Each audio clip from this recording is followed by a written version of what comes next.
बाण नहीं उठाया, जिस आसन पर बैठे थे वहीं से एक तिनका उठा लिया, एक कुश का अग्रभाग उठाया और तोड़ करके ब्रह्म मंत्र के द्वारा अभिजित करके बाण के रूप में फेंक दिया।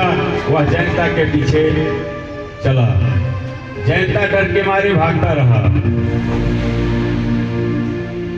इंद्रलोक गया, शिवलोक गया, विष्णुलोक गया, सभी के पास गया, लेकिन कोई उसको बचाने के लिए तैयार नहीं हुआ। कोई बैठने के लिए नहीं कहा कि यहाँ बैठ जाओ, और बाण भी नहीं मार रहा है। भागते भागते बहुत थक गया। तभी संत मिल गए। कौन? नारद जी। नारद जी ने कहा, जयंता क्यों भाग रहे हो? तो जयंता ने कहा, महाराज देख नहीं तो मेरे पीछे राम का बाण लगा हुआ है, मुझे मार देगा। नारद जी ने कहा, भाग करके कहाँ जाओगे? तो जयंता ने कहा, भागता रहूंगा, ऐसे सब जगह चला गया, कोई बचाने वाला तो है नहीं, देखते हैं कब तक भाग लेता हूँ।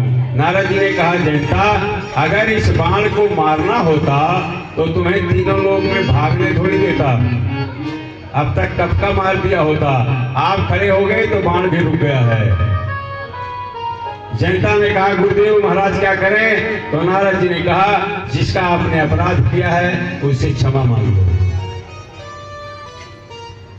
विष्णु पुराण के अनुसार जयंता को नारद जी ने सीता जी के चरणों में भेजा क्षमा मांगने के लिए।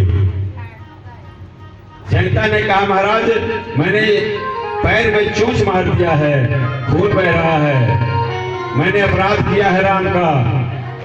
नारद जी ने कहा, तुमने तो सिर्फ चोंच मार दिया है, मैं तो विष्णु की पत्नी से विवाह कर लेना चाहता था। विष्णु मोहिनी जब बनी थी, मुझे माफ कर दिया तो तुझे भी माफ कर देंगे, और कोई तुझे बचा नहीं सकता है। जयंता परम्बा सीता जी के चरणों में निवेदन करता है, और माता ने माफ कर दिया, भगवान के चरणों में लगाया। संत कहते हैं, जयंता जब माँ के चरणों में गिरा तो भी उल्टा गिरा, पैर ऊपर करके रखा था कि आसमान को मैं पकड़ लूंगा बाण को, लेकिन सीता जी ने सीधा किया और भगवान के चरणों में डाल दिया। भगवान ने कहा, ये अपराधी है, तो मैया ने कहा, इसको मैंने अपने हाथ से इसके सिर पे हाथ रख दिया है, अब यह मेरा दास हो गया है, और आप इसको क्षमा कर दें। संतों का भाव है कि गुरु अपने शिष्य के सिर पे हाथ रख के तिलक करा करके और गुरु भगवान के चरणों में समर्पित कर देता है कि भगवान मैं किसी लायक हूँ या ना हूँ, लेकिन यह मेरा शिष्य आपके शरणागत है, आप इसको स्वीकार करें। तो भगवान उसे शिष्य का, उस व्यक्ति का कल्याण करते हैं। किसी ने पूछा कि भाई गुरु करना क्यों जरूरी है? तो संत ने कहा, मुझसे क्यों पूछ रहे हो? पूछने वाले ने कहा, यह जानने के लिए पूछ रहा हूं कि गुरु क्यों करना जरूरी है। तो संत ने कहा, यही इसीलिए गुरु करना है कि भगवान को जानना है। भगवान को जानना है तो गुरु करना पड़ेगा। अगर आप अपने द्वारा किसी मंत्र का जप करते हैं तो उसका भी फल मिलेगा। गुरु नहीं करते बनाते, अपने द्वारा ही किसी मंत्र का जप करते हैं, उसका भी फल आपको मिलेगा, लेकिन उसका फल इतना मिलेगा कि अगली बार आपको अच्छा गुरु मिल जाएगा। गुरु के द्वारा दिए हुए मंत्र का जप करने से आपको कैवल्य मोक्ष की प्राप्ति हो सकती है। ऐसा कैसे?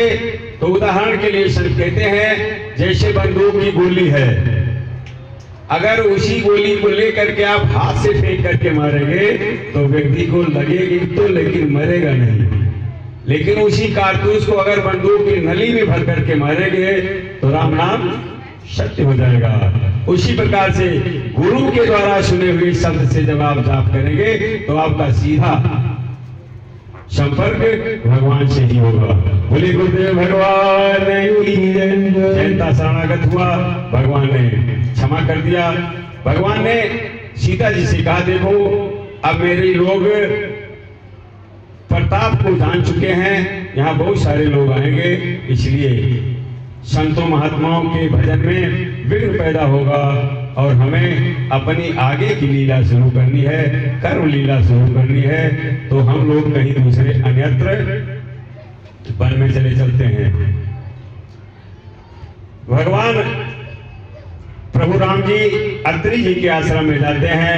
अत्रि जी से कहते हैं कि प्रभु आदेश दे, मैं दूसरे वन में जाना चाहता हूँ। अत्रि जी ने पूजन किया, भगवान ने अत्रि जी को प्रणाम किया था और अत्रि जी ने भगवान का पूजन किया।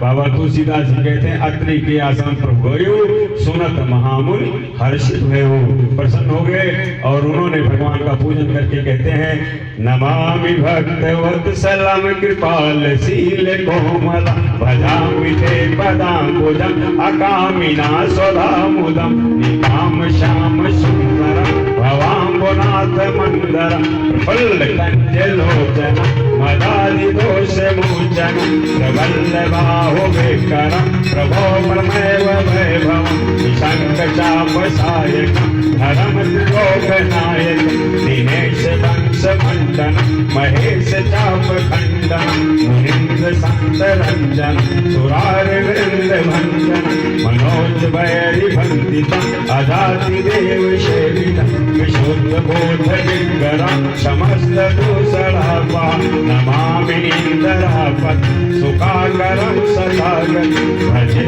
ससर्वसानुजं सजीवति प्रियानुजं स्वातन्त्र्यमूलये नरं वदन्ति हीनमत्सरं पतन्ति नो भवावरं वितर्कबीजसङ्कुले विभक्तिभाषिणी वदन्ति मुक्तये मुदा निरस्य इन्दरादिकं प्रयान्ति ते गतिं सुखं तमेव तं वृत्तो निरीनिहीनो जगत गुरु च शासव गुरीव देव केवल भजामि भाववल्लभ कुयोगिनी सुदुर्लभ स्वभक्त कल्पतात तं समस्तु सेविनासि अनूप रूप भूपतिं नतो हति मुजावल प्रसीद मे नमामि पदाम्बुभक्ति धीमहि भगवन्ति सदाय नरादरेण ते पदं प्रजन्ति न प्रशंसयन् त्वदीय भक्ति संयुक्ता त्वदीय भक्ति संयुक्ता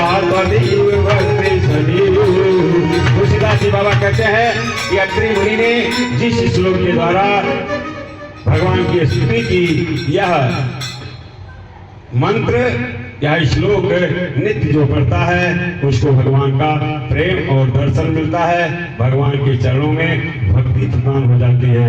और संत कहते हैं लोग कहते हैं कि हमेशा भगवान के चरणों का अनुसरण करना चाहिए। हरि के भजन में मन को लगाना, भजन के बिना न रहे पशु के समाना।